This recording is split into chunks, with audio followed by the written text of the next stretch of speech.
Black women and white men have the highest divorce rates. Divesters are liars, and I am here to call out the lies. Shout out to this subscriber for the stats. Let's go. In a world of pure imagination, take a look and you'll see into your... And he's like, yeah, and I'm not gonna be with anybody until I move back to Iceland. And I'm like, yeah, and I don't want to be with somebody who lives in New York City and blah, blah, blah. And what was so funny is that we're like, okay, so we're at least on the same page there.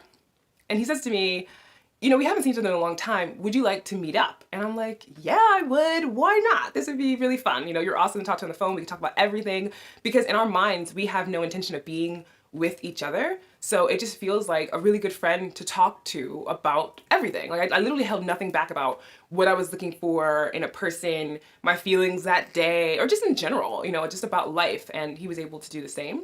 So in essence, we were building this great friendship before we ever had the idea about becoming more than that or becoming, you know, partners in life or anything. So I thought that was like really cool too and nice to have that kind of relationship and base built up for ourselves. But like I said, since we didn't know that was going to be a thing, what we felt was that, okay, let's meet up in Chicago. So I'd never been to Chicago and Chicago wasn't very hard for him to get to. So it was like, cool, let's meet up in Chicago for a long weekend, Memorial Day weekend, which was coming up in May, and just have fun. And literally it would have been like, you know, the idea was to have like a friends with benefits weekend. And I do have to say one thing about it though, is that I wasn't exactly sure if I would sleep with him or not, because just in my mind, like he had been in some open relationships and I wasn't really feeling that, and I'm still not in a place where I'm feeling that. So in my mind, I'm thinking like, I don't want to get involved with anything that might possibly be complicated, right? Like I'm trying to simplify my life. I just want to be with somebody who lives in New York City and has a really awesome job and is cool. You know, that's it. That's all I want, right? Like I feel like I was, you know, in my head, it all felt really simple. But when that weekend came and when we met each other in the airport, because he came to meet me, it felt like we were already a couple without even having to say it. Because when we hugged each other, it was just so natural and nice and beautiful. And I don't know, we were just having a great time. And there was never any pressure to do or be anything that we didn't feel like being. The awkward moment happened though, when we were on our way to our Airbnb. I was thinking to myself like, oh, we're getting along so well, I should kiss him. And, you know, it's just like, so my like little plan here, we're standing I think at a bus stop or just somewhere, and we're looking at each other and I just like tiptoe up and kiss him, right? And he literally is like, and I was like, oh, damn, that was a bad idea, right? And yeah, like when I think about it, I'm just like, it was so awkward. And I was like, he probably didn't like that. And holy crap, this weekend's gonna be terrible because we're literally only been together for like 2 hours.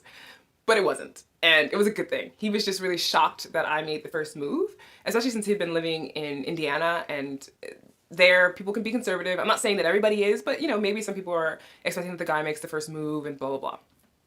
So that was just one of those things that's like, yeah, great idea, Jules. But it worked out really well. And at the end of the weekend on that Monday, I was flying back and he would be taking the bus to Indiana. We're sitting in the airport and he turns to me, because I'm thinking to myself like, all right, so we had a great friends with benefits weekend, awesome guy. I know that, you know, this isn't gonna go anywhere because we had already said we want totally different things. He's talking about being with somebody when he moves back to Iceland. I already said I wanted to be with someone who lives in New York City. Like sometimes I can set like very strict rules for myself if I feel like that's where my mind should be. And so I was just like, I guess that's it, you know? And also he wants to be in open relationships, like that was in my head. So he turns to me though and he's like, Jules, I want to be in a monogamous relationship with you. And I was like, oh damn, oh damn, come on. I already made up my mind, right? Everybody said, and I'm trying to figure out how to phrase this question. But I'll take it if you want me to. All right, so he did it first. Absolutely. Who kissed the other one first? Well, I know how that happened. That was in that story, I'm guessing.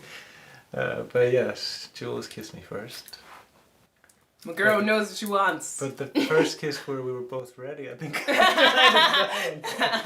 Okay, fair enough. So in the story that I talk about how we met, I did catch him off guard and just like go for it in the middle of the street or something, like really random.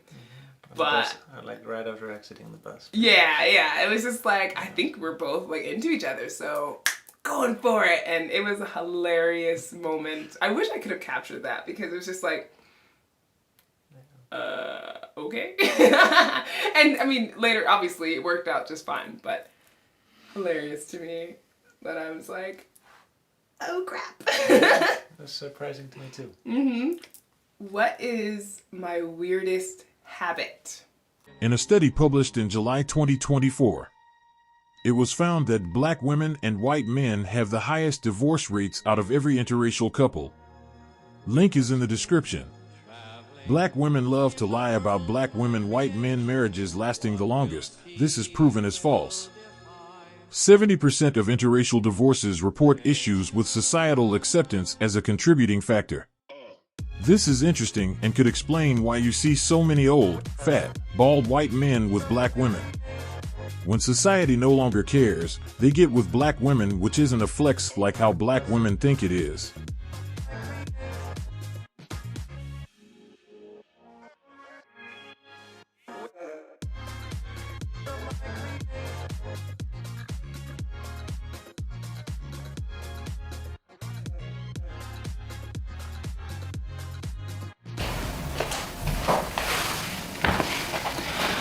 Hey everyone, it's Jules, and today is very different content than what I normally talk about. It's super personal, and I actually really struggled with how to talk about it, when to talk about it, and yeah, just all the emotions that swirl around big life changes. So I guess I'll just kind of cut to the chase a little bit just to make it easier to a degree, but Goodnight and I are no longer together.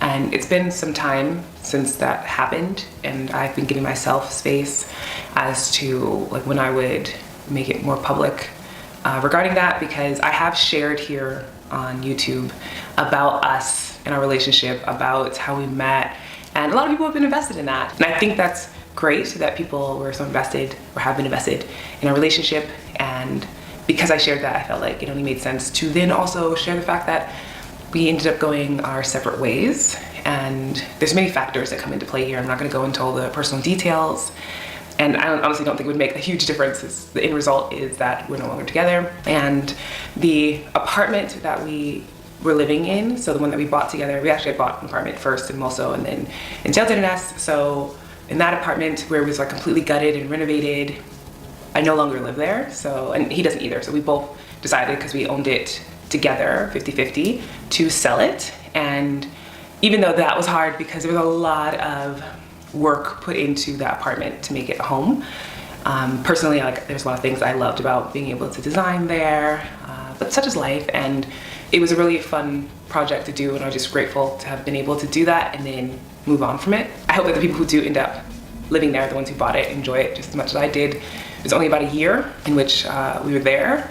And I do plan on sharing a house tour of that apartment. So just that why, even though I live somewhere else now, I do plan on sharing that, and also the renovations, because I did capture a lot of footage around it with the idea that, you know, over the years being able to look back and see it, because it was a complete gut of it and then building it from the ground up. In terms of my feelings, there's a swirl of feelings, as you can only imagine, when you're getting divorced. And yeah, it's been an interesting journey, and I think because I'm naturally optimistic about things, meaning that's just where my brain goes, that even though there have been plenty of times where it was challenging for me, tough to even like talk about or think about, you know, all the therapy, things like that, I have still in my mind throughout the process felt like this is going to be for the better, because, you know, it seems that we came together in life and we're there for each other when we needed it, and then as we, you know, grew apart, we were able then to mutually come to an understanding that it was time to go our separate ways. It wasn't an easy decision for either one of us. And I hope that in the end, for both of us, that there's healing, understanding, growth. I know on my part, just speaking personally, that I have definitely grown a lot from this. Also moving to a whole nother country, starting like all things Iceland, none of this was in the plan for me. Meaning, like, if you had told me more than a decade ago, because we were together almost 9 years, that I would fall in love with someone, an Icelander, first of all, move to Iceland, start a channel about Iceland, you know, like all these things. I just wouldn't have believed it because, first of all, Iceland was never on my list of places to visit, but now I help to convince people why they should come here because it is amazing, honestly. The Dester Babble is hard to get through, but this is most divesters. Their marriages and relationships are based on sex. Once the white man gets bored, he kicks them to the curb. I think actually just pretty chilled out, actually. She's very relaxed, which I'm not used to. A lot of Irish women are very, very high maintenance. He says he was like in love with me at first sight. He gave me a drink one day and I was like, oh, he's kind of cute. And then we went to a bar afterwards and then she sat on my face. He told me, este todo es tuyo. And that means... It's like, this pussy is yours. That's exactly what that means. I love how you make this seem like it's one way. You know you were all about this. I don't know what you're talking about. Yes, you do. I don't know what you're talking about. Yes, you do. It's okay. He loves it. It's fine. We all know. The chocolate is good. I don't know, I just don't see her for like, she's black, you know what I mean? It's like, she's her. That's what makes her great. Oh, babe, that's so nice. I love you. That's pussy points right there. I think the best part about us working together is that it kind of gives other people hope that it doesn't matter where you're from, if people can pronounce it, how tall you are, how dark you are, as long as they love you for you, then, you know, it works. It helps if you have an accent. Divesters live in a world of pure imagination indeed.